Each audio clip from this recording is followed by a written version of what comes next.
मुंबईच्या कल्याणमधील अर्णव खैरे प्रकरणानंतर उपमुख्यमंत्री एकनाथ शिंदे यांनी थेट फोनवरून कुटुंबियांशी संवाद साधलाय।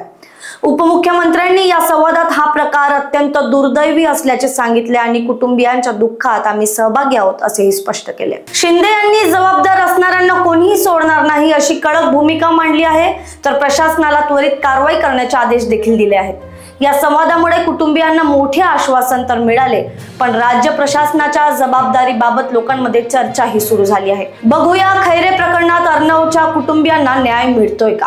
अशी दुर्दैवी घटना झालेली आहे।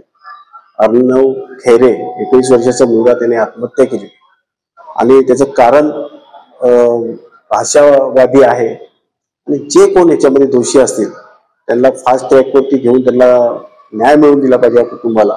कारण की आत्ताच माजी मुख्यमंत्री एकनाथजी शिंदे साहेब यांनी त्यांच्या कुटुंबाशी संवाद साधलेला आहे आणि त्यांना धीर दिलेला आहे आणि यापुढे याचा पाठपुरावा देखील एकनाथजी शिंदे साहेब करणार आहेत। ज्या वेळेस त्यांना खऱ्या अर्थाने फास्ट ट्रॅकवरती केस नेऊन जे कोण दोषी असतील त्यांना कठोरात कठोर शिक्षा होईल, तेव्हा खऱ्या अर्थाने या कुटुंबाला न्याय मिळेल। Bureau report, Lokvahini media, Mumbai.